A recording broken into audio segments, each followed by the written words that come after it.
Star classes पर आप सभी का हार्दिक स्वागत है। प्यारे विद्यार्थियों, कुछ दिनों से आपको वीडियो नहीं मिल रहे हैं, 3-4 दिन हो गए रेगुलर आपको वीडियो नहीं मिल पाया है, क्योंकि कुछ प्रॉब्लम आ जाती है। मनुष्य जीवन है और बहुत सारी बाधाएं जो है इस जीवन में आ जाती है। उन बाधाओं को दूर करके फिर हम आगे बढ़ते रहते हैं।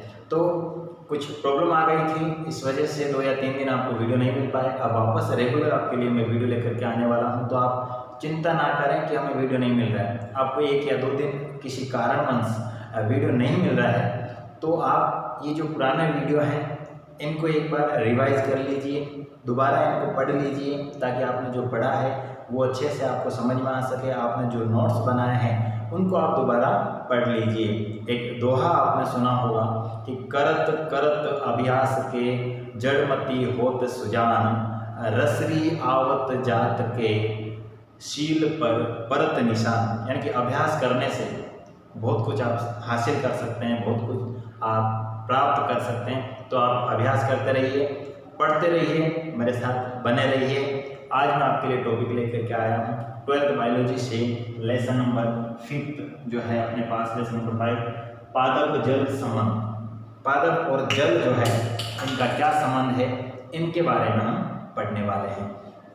ये जो है आपके यूनिट नंबर 2 जो है आपकी स्टार्ट हो गई है। फर्स्ट जो यूनिट थी वो हमने कंप्लीट कर ली है, 4 लेसन थे उसमें। अब आपके पास यूनिट 2 है और ये यूनिट 2 जो है आपके लिए बहुत इंपॉर्टेंट है। ध्यान रखना प्यारे विद्यार्थियों, बोर्ड एग्जाम की दृष्टि से, क्योंकि ये 9 नंबर की है। टोटल 9 नंबर के क्वेश्चन आपको इस यूनिट से आने वाले हैं और इसमें 5 लेसन है। ध्यान रखना, कितने लेसन है आपके?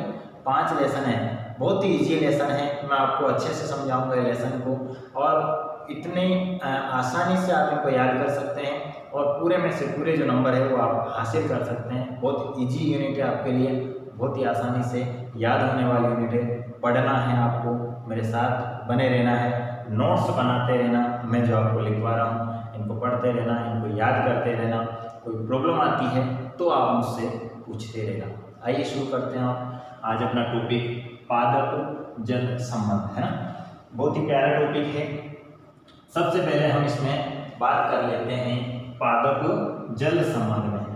तो पहला टॉपिक अपन ले रहे हैं, इसमें देखो पादप के बारे में बात करते हैं, थोड़ा सा परिचय कर लेते हैं इस लेसन से, ताकि हम आगे आसानी से बढ़ सके। पादप जो है ये क्या है? सजीव है। क्या है भाई? सजीव है। आप पढ़ चुके हैं इसको। और जो प्रत्येक सजीव होता है उसका शरीर जो है किसके द्वारा बना होता है? एक कोशिका के द्वारा बना होता है। किसके द्वारा बना होता है प्यारे बच्चों? कोशिका के द्वारा बना होता है। ये आपने पढ़ लिया, सामान्य जानकारी जो है मैं आपको बता रहा हूँ, आप सभी को याद भी होगी, क्योंकि आपने 11th क्लास में सभी को पढ़ा है, अच्छे से पढ़ा होगा आपने, ये मैं उम्मीद करता हूँ। अब हम बात करते हैं कोशिका क्या है। परिभाषा याद रखनी है अपन को, संरचनात्मक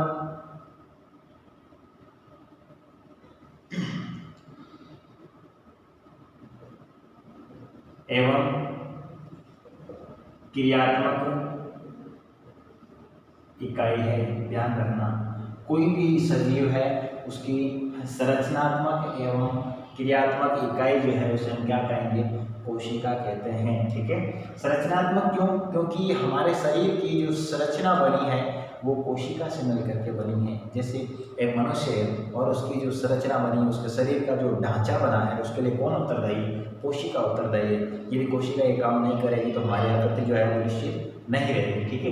क्रियात्मक इकाई यानी कि हमारे शरीर में जितनी भी क्रियाएं होती है, चाहे वो श्वसन है, पाचन है, जनन है, उत्सर्जन है, कुछ भी जितनी भी क्रियाएं हो रही है उन सभी क्रियाओं के लिए उत्तरदायी कौन है? कोशिका है। इसलिए इसको कहा जाता है संरचनात्मक एवं क्रियात्मक इकाई कहा जाता है। ये आपको ध्यान में रखना है।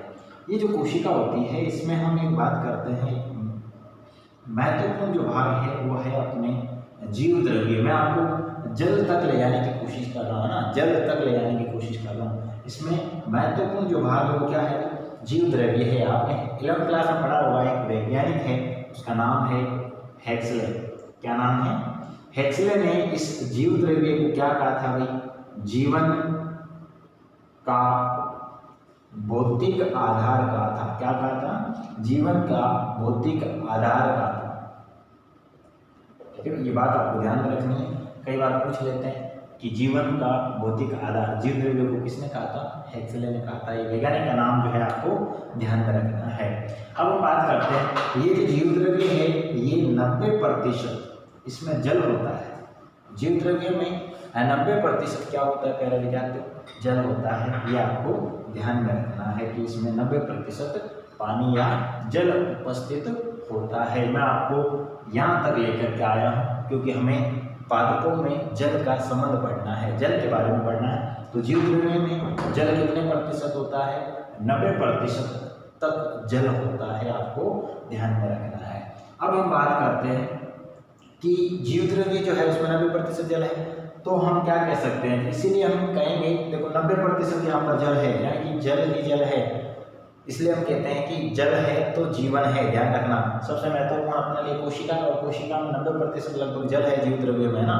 तो जल है तो जीवन है, या फिर हम कहते हैं जल है तो कल है। ठीक है, तो जल है तो कल है। ध्यान रखना, आप भी समय पर पानी पीते रहें। पानी अपने शरीर में जो है बहुत सारी क्रियाओं को संपन्न करने में मदद करता है, और मेरा मानना है कि आप समय पर और भरपूर मात्रा में जल पी रहे हैं तो 80 से 90% जो अपने शरीर से संबंधित बीमारियां हैं वो यूं ही दूर हो जाएगी। आप पानी की कमी ना आने दें अपने शरीर में, समय पर पानी पीते रहें। जितनी मात्रा में पानी पीना होता है दिन में करीब 10 से 12 ग्लास कम से कम आपको पीना ही पीना है। ध्यान रखना, सजीव के लिए इम्पोर्टेंट है, इसीलिए मैं आपको बता रहा हूँ। अब हम बात करते हैं जीव द्रव्यों में 90% जल है, ये तो सामान्य जानकारी होगी। अब हम पढ़ते हैं कि जल जो है इसकी जल की विशेषताएं, ध्यान रखना, कई बार ये क्वेश्चन पूछ लेते हैं। विशेषताएं, जल की विशेषताएं हमें पढ़नी है।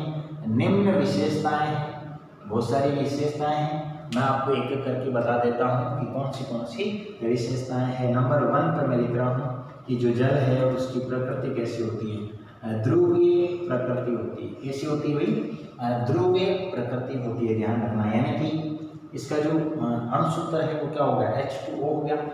अर्थात हम बात करें किससे मिलकर बना है? H+ और OH- से मिलकर बना है। इस पर धनायन और ऋणायन दो प्रकार के आयन हैं, तो हम कह सकते हैं कि इसकी जो प्रकृति होगी वो कैसी होगी?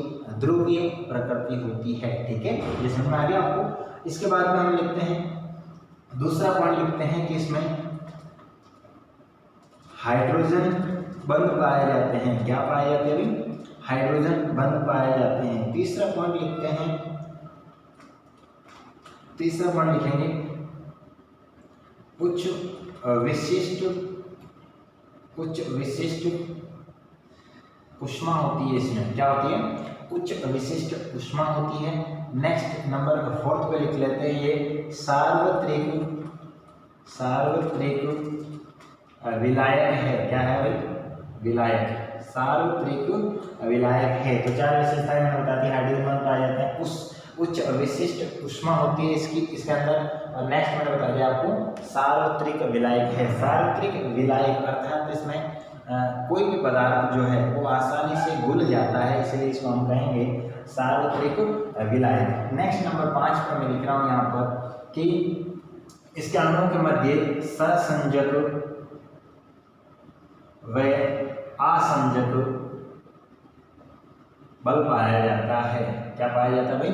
सहसंजक व असंजक बल पाया जाता है। ये वर्ड थोड़े अटपटे हैं, बच्चों को समझ में नहीं आते हैं, मैं आपको बता देता हूँ कि सहसंजक और असंजक क्या होता है। ठीक है, सहसंजक और असंजक बल क्या होता है। मैं पहले यहाँ लिखा हूँ सहसंजक बल। ध्यान रखना, सहसंजक बल क्या होता है? कोई एक ही पदार्थ है और उसके अणुओं के मध्य जो बल पाया जाता है उसको हम कहेंगे सहसंजक बल, है ना। तो मैं इसको लिख देता हूँ, एक ही पदार्थ के अणुओं के मध्य पाया जाने वाला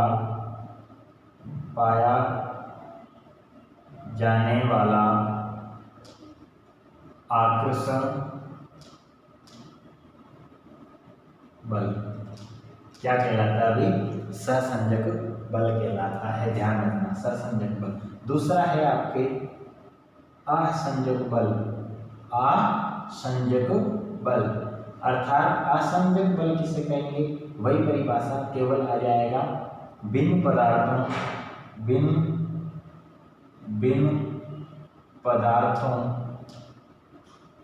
के अणुओं के मध्य पाया जाने वाला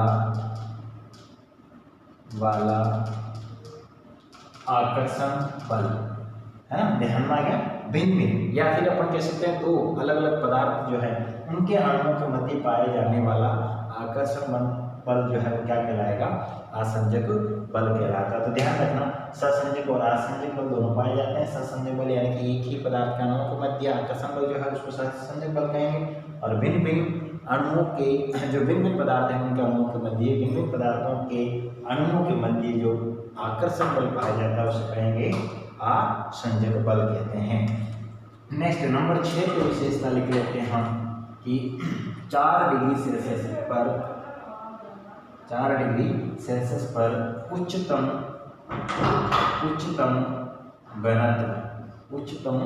घनत्व पाया जाता है। ध्यान रखना 4 डिग्री, कई बार ये क्वेश्चन पूछा गया है, कॉम्पिटिटिव एग्जाम में पूछा जाता है। ध्यान रखना बहुत इंपॉर्टेंट है कि जो जल का घनत्व किस तापमान पर सर्वाधिक होता है, तो आपको ध्यान में रखना है 4 डिग्री सेल्सियस पर जल का घनत्व सर्वाधिक होता है। नेक्स्ट एक और विशेषता लिखवा देता हूँ, नंबर 7 पर आपके कि तापक्रम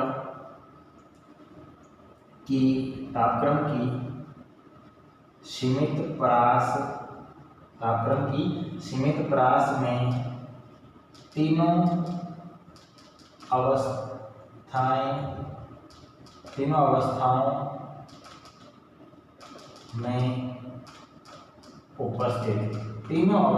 में उपस्थित होता है। तापक्रम की सीमित परास में तीनों अवस्थाओं में उपस्थित होता है। जल ध्यान रखना कौन सी अवस्थाएं, जैसे ठोस, दूसरी द्रव और तीसरी गैस।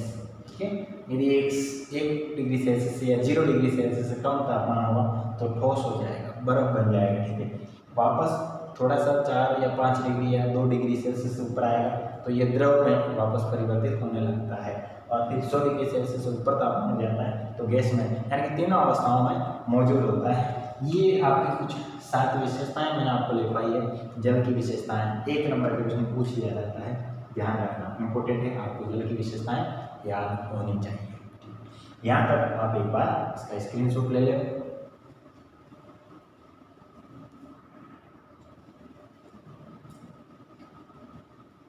नेक्स्ट हम ले रहे हैं, हमने अभी पढ़ा जीव द्रव्य के बारे में। जीव द्रव्य को प्रभावित करने वाली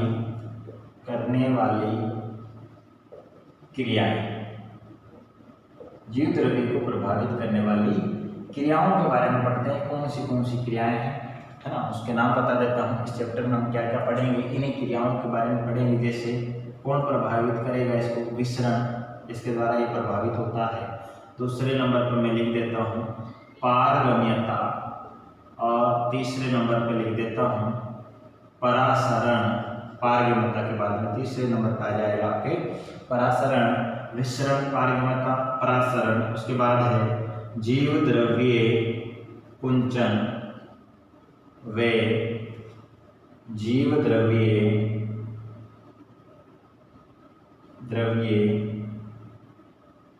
विकुंचन, जीव द्रव्य कुंचन व जीव द्रव्य विकुंचन। इसके अलावा नंबर 5 को लिख देता हूँ मैं आपके अंत्य शोषण। ये कुछ क्रियाएं हैं जो जीव द्रव्य को प्रभावित करती है।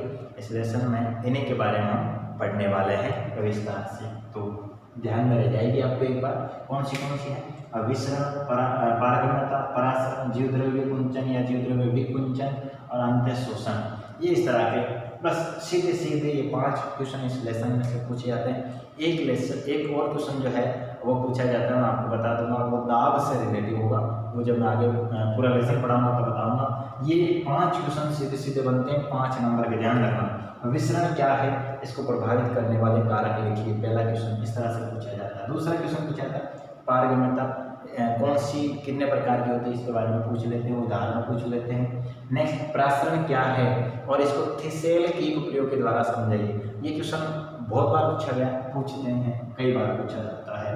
नेक्स्ट है जीवद्रव्य कुंचन और जीवद्रव्य विकुंचन किसे कहते हैं, या फिर इन दोनों में अंतर बताइए। इस तरह से क्वेश्चन पूछा जाता है। और एक क्वेश्चन पूछा जाता है आपके अंत्य शोषण क्या है, उदाहरण दीजिए। 5 क्वेश्चन और एक और क्वेश्चन बनता है वो दाब से रिलेटिव है, मैं आपको इस लेसन में आगे बताने वाला हूँ। अब हम बात करते हैं प्यारे विद्यार्थियों, सबसे पहले अपने पास हेडिंग बनने वाला है वो है विसरण। पहला हेडिंग है अपने पास, वो क्या है प्यारे विद्यार्थियों, विसरण है। इंग्लिश में लिख लेते हैं इसको डिफ्यूजन,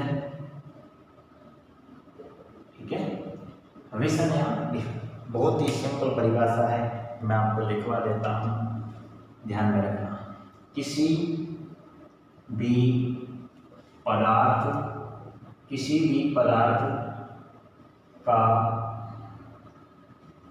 पदार्थ के अणुओं का अधिक सांद्रता से कम सांद्रता की ओर गमन विसरण कहलाता है। बहुत ही सिंपल परिभाषा है प्यारे विद्यार्थियों। किसी भी पदार्थ का नाम नहीं ले रहे यहाँ पर, कौन सा पदार्थ है, किस अवस्था में है, ठोस, द्रव, गैस, ठीक है। किसी भी पदार्थ के अणुओं का अधिक सांद्रता से, ध्यान रखना है, अधिक सांद्रता, जिस तरफ उसकी मात्रा अधिक है ना, अधिक सांद्रता से कम सांद्रता की ओर गमन, या अधिक सांद्रता से कम सांद्रता की ओर जाते हैं, तो इसको क्या कहेंगे, विसरण कहते हैं। क्या कहेंगे, विसरण कहते हैं। बहुत ही सिंपल तरीके से मैंने आपको परिभाषा लिखवाई है, बहुत ही आसानी से आप इसको याद कर सकते हैं। इसका उदाहरण मैं आपको लिखवा देता हूँ। उदाहरण कि अमोनिया की खुली बोतल को कमरे में रखने पर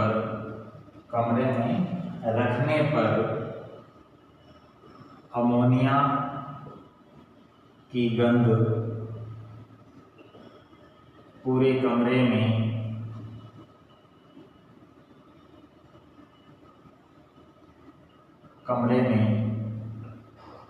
फैल जाती है। ठीक है प्यारे विद्यार्थियों, इसका उदाहरण है, आपके कोर्स में उदाहरण दे रखा है, बहुत सारे उदाहरण ले सकते हो आप। कोई भी पदार्थ है वो अधिक सांद्रता से कम सांद्रता की ओर जाता है, तो इसको हम क्या कहेंगे, विसरण कहेंगे। यहाँ पर हमने लिया उदाहरण, एक अमोनिया जो है बोतल में भरा हुआ है, उसका ढक्कन खोल के हम एक कमरे में रख देते हैं, तो क्या होता है, उसका अणु निकल करके पूरे कमरे में फैल जाते हैं। बोतल में अधिक सांद्रता है, कमरे की तरफ इसकी सांद्रता कम है अणुओं की, तो वो अधिक सांद्रता से कम सांद्रता की ओर चले जाते हैं, और इसी को हम क्या कहेंगे, विसरण कहते हैं। आप एक बार इसका स्क्रीनशॉट ले लेना।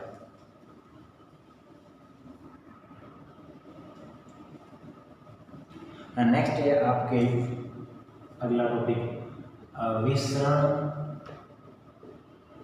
को प्रभावित करने वाले कारक। विसरण को प्रभावित करने वाले कारक कौन से हैं, ध्यान में रखना। आपको मैंने कहा था इस तरह से क्वेश्चन पूछा जाता है, विसरण क्या है, इसको प्रभावित करने वाले कारक बताइए। तो कौन से कारक है, नंबर 1 पे मैं लिख देता हूँ तापमान।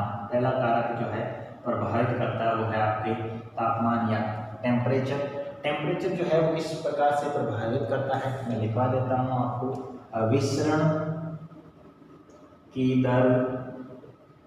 विसरण की दर समानुपाती होती है किसके, तापमान के। किसके, तापमान या तापक्रम लिख सकते हैं। अर्थात यूँ कहें कि यदि तापमान बढ़ेगा तो विसरण की दर भी बढ़ती है, तापमान घटेगा तो विसरण की दर भी घटती है। विसरण की दर तापमान के समानुपाती होती है, ध्यान रखना। पहला पॉइंट हो जाएगा याद आपको। दूसरा पॉइंट है आपके घनत्व या डेंसिटी। दूसरा है घनत्व या डेंसिटी। अब बात करते हैं जो घनत्व है ना, ये क्या होता है इसके बारे में मैं यहाँ पे लिख देता हूँ। विसरण की जो दर है, विसरण की दर है ना, विसरण की दर घनत्व के वर्गमूल के व्युत्क्रमानुपाती होती है। ध्यान रखना, विसरण की दर जिसको हम r के द्वारा लिखते हैं, ठीक है, r के द्वारा लिखते हैं विसरण की दर को। तो विसरण की जो दर है वो घनत्व के वर्गमूल के व्युत्क्रमानुपाती होती है। व्युत्क्रमानुपाती यानी कि उल्टा, ये बढ़ेगा, घनत्व बढ़ेगा, जो घनत्व है इसका वर्गमूल बढ़ता है तो विसरण की दर जो है वो क्या हो जाएगी, कम हो जाती है। और ये यदि घटता है तो विसरण की दर क्या हो जाती है, बढ़ जाती है, व्युत्क्रमानुपाती होती है। तो मैं इसको लिख देता हूँ यहाँ पर, देखो, विसरण की दर घनत्व के वर्गमूल के व्युत्क्रमानुपाती होती है, व्युत्क्रमानुपाती होती है। ध्यान रखना, विसरण की दर जो है घनत्व के वर्गमूल के व्युत्क्रमानुपाती होती है, या समानुपाती, यहाँ पर क्या आ रहा है, व्युत्क्रमानुपाती, यानी उल्टा सिस्टम होगा, ठीक है। तीसरा है आपके यहाँ पर विसरण